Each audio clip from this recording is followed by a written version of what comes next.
Bonjour, et bienvenue dans cette présentation de l'UliDB. Cette vidéo est optimisée pour un affichage en Full HD et en plein écran. Si vous utilisez une autre résolution, certains textes pourront être illisibles.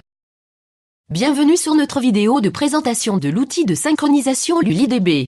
L'UliDB est un outil dédié à la manipulation de données, édité par la société Otari. La version que vous allez voir ici est dédiée à l'ERP IFS et a été réalisée en partenariat avec IFS France. Nous sommes ici sur l'environnement RICE 9U11 qui est notre environnement source et nous nous trouvons sur l'écran de gestion des utilisateurs. Nous avons créé un user de test auquel on a attribué des permission sets, des sociétés, des sites et des groupes.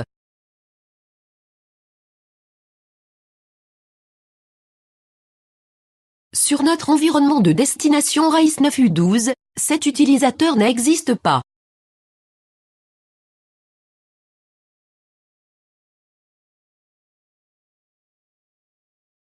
Nous sommes maintenant sur l'application l'UliDB, dans l'écran de transfert des données.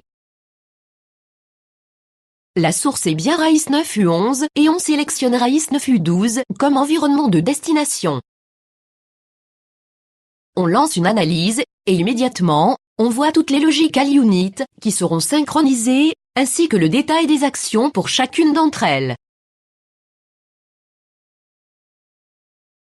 On voit par exemple pour l'utilisateur, qu'il y en a bien un qui correspond à notre synchro dans l'environnement source et au canon destination. Le système va donc ajouter un user.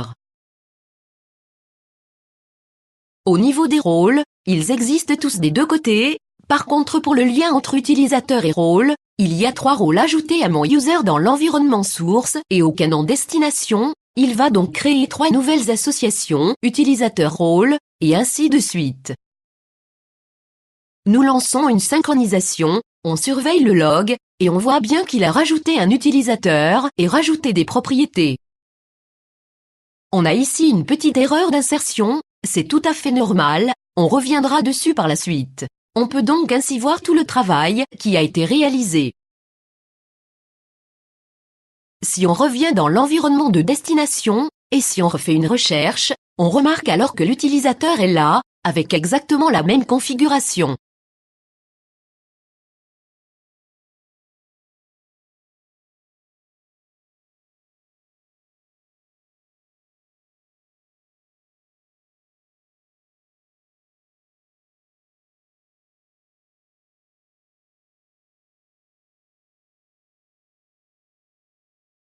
De retour dans l'écran de transfert de données, on peut alors regarder ce qui s'est passé lors de la synchronisation. Pour ce faire, on analyse le fichier de log. La première erreur que nous voyons concerne les user properties. Il y a ici une erreur qui est fournie par les procédures IFS, appelées par l'outil pour la création ou la mise à jour des données. À aucun moment, l'UliDB ne génère d'insertion ou de mise à jour directement en base. Toute manipulation de données passe systématiquement par les procédures IFS, qui sont les garantes de l'intégrité relationnelle, mais aussi de l'intégrité fonctionnelle de la donnée. On peut donc en conclure qu'à partir du moment où la donnée a bien été mise en base par la procédure IFS, cette donnée est réputée valide. Intéressons-nous à nos erreurs. La propriété, que l'outil voulait ajouter, existe déjà.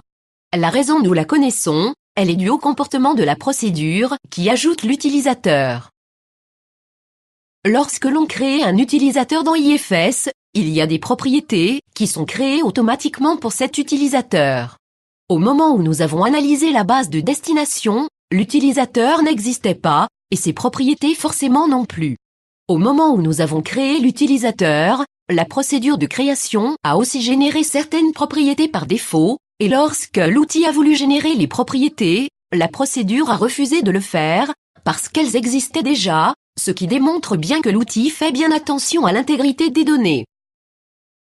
En continuant un peu, on remarque une deuxième erreur, le site que l'on veut ajouter à l'utilisateur n'existe pas, donc le système a refusé d'associer à un utilisateur ce site. Encore, ici les procédures IFS ont très bien fonctionné. Intéressons-nous maintenant à ce qui nous a permis d'en arriver là. Dans l'UliDB, après que vous ayez sélectionné l'environnement IFS source, depuis lequel vous allez vouloir travailler, vous arrivez sur cet écran, Logical Unit Management. Cet écran contient toutes les Logical Units présentes dans votre environnement IFS. La première étape consiste à choisir la Logical Unit, qui sera la base de votre transfert. Pour notre démo, nous choisirons les utilisateurs. Je retrouve donc ma Logical Unit et double-clique pour la sélectionner. On arrive dans un écran de gestion des data trees, ces data trees qui seront le pilier de la synchronisation. Je sélectionne ma Logical Unit de base et je double-clique dessus. Le système va alors me chercher toutes les Logical Units qui utilisent les utilisateurs, donc la Logical Unit FND User, et il va aller chercher tous les éléments qui sont utilisés par cette Logical Unit FND User, ce sont ces éléments parents. Dans ce système, je vais aller chercher les Logical Units que je voudrais synchroniser avec mes utilisateurs. Je choisis par exemple les rôles, sachant que la Logical Unit FND User Role est celle qui fait la relation entre les utilisateurs et les rôles.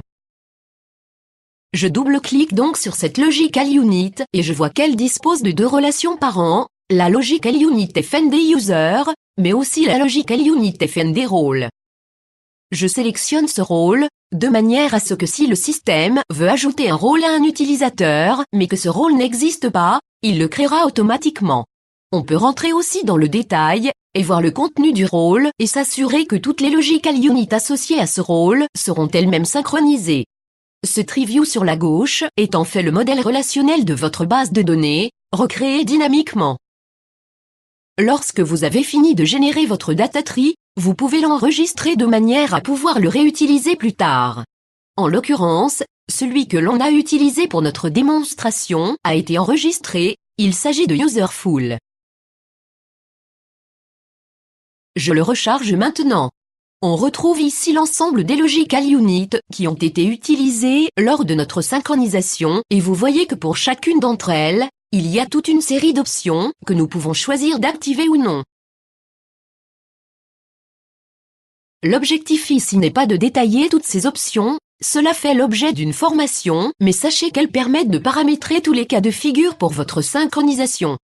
Vous avez aussi la possibilité d'affecter un filtre sur vos Logical Units.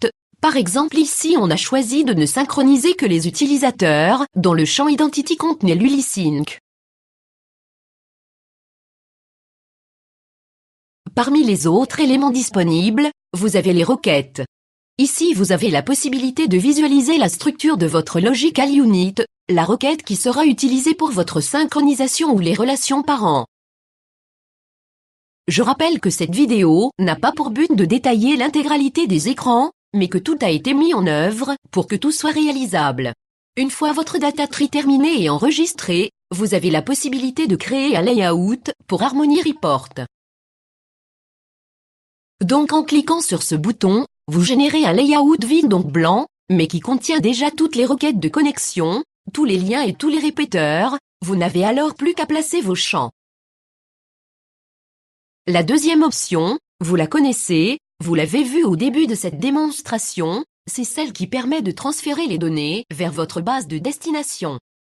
J'espère que cette démonstration vous a plu. Si vous avez besoin de plus d'informations ou d'une démonstration personnalisée, n'hésitez pas à nous contacter. Cette vidéo est maintenant terminée.